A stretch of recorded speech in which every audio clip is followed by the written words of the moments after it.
bulk of the attention in Baltimore is devoted to the status of Lamar Jackson, who still continues to refuse to engage the team in contract talks, is believed to be focused on having his best season ever so that he can justify the contract he would get once he takes the Ravens to a Super Bowl. But he's not there for OTAs where the foundation is laid to have that great kind of season. The mystery continues to grow for Lamar Jackson. Here is Ravens president Sashi Brown on this latest chapter in the Lamar Jackson mystery, why he isn't at OTAs. No, voluntary does mean voluntary, and that's true. And I think, Lamar's been out and working this offseason. Eric and John talked about it. So no, I don't think any reason for alarm. And he's been very vocal in terms of Lamar, in terms of his support and desire to be in Baltimore. So we're pleased that he's out there working and not going to make a big deal out of this. My first thought, Peter, let me just take a little detour here. I wonder what the Ravens think about Sashi Brown doing radio interviews, because Dick Cass didn't do them. And it's a new personality now into this mix where it's been very buttoned up. It's Harbaugh most of the time, Eric DeCosta once in a while, never the team president. I just wonder whether or not this was deliberate, strategic, or it's just Sashi Brown deciding I'm going to do this without really talking to anybody. But it's a new voice that gets interjected into this mix of trying to interpret what the Ravens are going to do based upon the things said by the prominent members of the organization publicly. I think one of the things that's a mystery to the Ravens is that I don't really think they know what Lamar Jackson wants. This is not a situation where you've got Eric Burkhart speaking up for Kyler Murray. And it's another example of when you don't have an agent, there is a mystique around you that would not necessarily be there if Eric DeCosta or John Harbaugh or Sashi Brown could pick up the phone and call an agent. Who knows, Todd France, whoever it would be. And I think that's one of the things that, this is what I've heard. That every time they talk to Lamar Jackson, it's a sunny day, everything's wonderful, life is beautiful, no hard feelings, we're all good, okay? And so that's why, as of now, and again, as I said before, talk to me on August 1st. If he's not in training camp that day, then I'll think there's a problem, all right? But as of right now, you don't have to be at these workouts. Does anybody scream and yell and kick their feet when Aaron Rodgers doesn't come to the workout? No. He's been the MVP the last 2 years. So if a quarterback doesn't want to come to the workouts, it's probably inconvenient for a team. I get it. But so what? Just live. Give the backup the reps.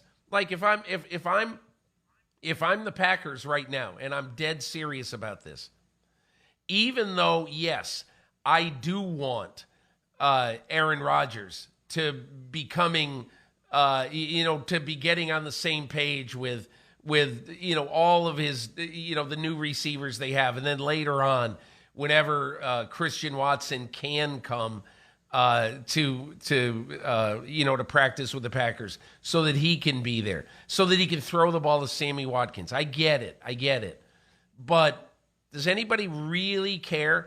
And does the head coach of the team and the offensive coaches, do they want to have Jordan Love having 20 practices where he's making every throw with the ones?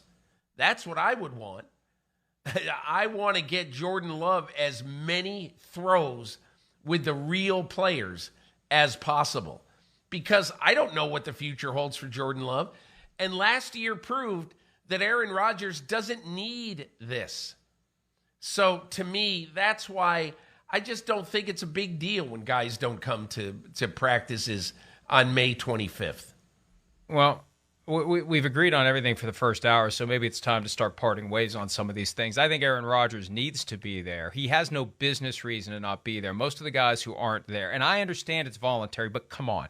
These are limited opportunities for a team to install the offensive and defensive playbooks in advance of training camp. And when you have a receiver room that is in shambles in Green Bay that you are trying to rebuild, and Aaron Rodgers has admitted when he agreed to stay, he didn't know that Davante Adams was basically choosing Derek Carr over Aaron Rodgers. And now they've got Sammy Watkins there. They've still got Randall Cobb. Alan Lazard hasn't signed his tender yet, so he's not there. They drafted Christian Watson. It would be nice to begin the process of building rapport now so we don't have to do all of it on the fly in training camp. If we can do any advance work, getting these guys around each other, getting them to know each other, getting them comfortable, it would make sense. And again, there is not a business reason for Aaron Rodgers to not be there. He's supposedly buried the hatchet. He's the highest paid player in the NFL right now, sort of. There's no reason for him to be pissed off, but I'm sure he is about something. And maybe it is that they let Davante Adams get away because they didn't put on the table the offer that it was too late to put on the table once he decided he was going to Las Vegas. But that's what dovetails with the Ravens, Peter. Lamar Jackson does have a business reason to stay away, but he refuses to engage them in an effort to resolve the business situation. That's what's so weird about it. And if he does want to have a championship season, you start the climb now. He's always been there for the offseason program before this year. So there are just weird messages that are being sent from Jackson's camp. And I know he has people who are advising him. He doesn't have an agent that the Ravens can call up, and I know they wish he did. It would make life a lot easier for them to try to work this thing out if there was someone that could speak on Jackson's behalf when the quarterback won't engage them. When he's so focused, that's the narrative we always hear. He's so focused on football that he doesn't have time to negotiate a contract. Well, then why aren't you at OTAs if you're that focused on football? That's what's weird about this. And Peter, this is a situation where it benefits the Ravens to let Tyler Huntley take all the reps because I think at some point the Ravens get exasperated with Lamar Jackson. And they get sick of waiting. We're trying to give you our money. You won't take our money. You don't want to take our money? Fine, we won't give it to you. We'll give it to Tyler Huntley. And dollar for dollar, we may get better value for what we would pay Tyler Huntley to make him the long-term guy. Is he as good as you? No. But we'd have a hell of a lot more money. It's kind of like what the Eagles are doing with Jalen Hurts. We'd have a hell of a lot more money to beef up the team everywhere else. And we'll take Tyler Huntley if that means not having to pay $50 million a year to a guy who doesn't want to take it. First of all, they're not paying him $50 million a year. I know. I mean, I'm exaggerating. Second of all,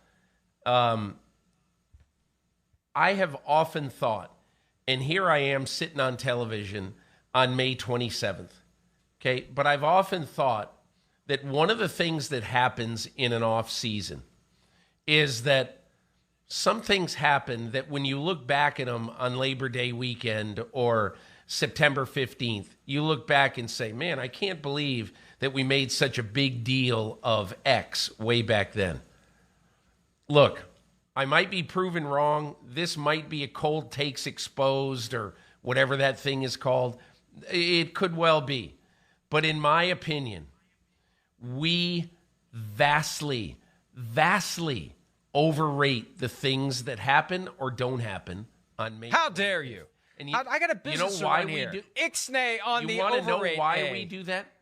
Do you want to know why we do that? Because football has become a 24/7, 365 venture. You know, when I first got into covering the NFL, do you know what I did in the offseason when I covered the Cincinnati Bengals just before I got that? I was covering Xavier basketball in Cincinnati. And you did other things in the offseason. There was a big high school football weekend in Cincinnati in 1984.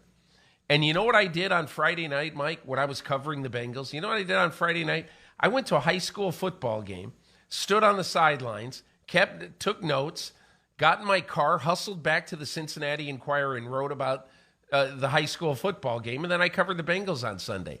That is exactly what has happened in the NFL.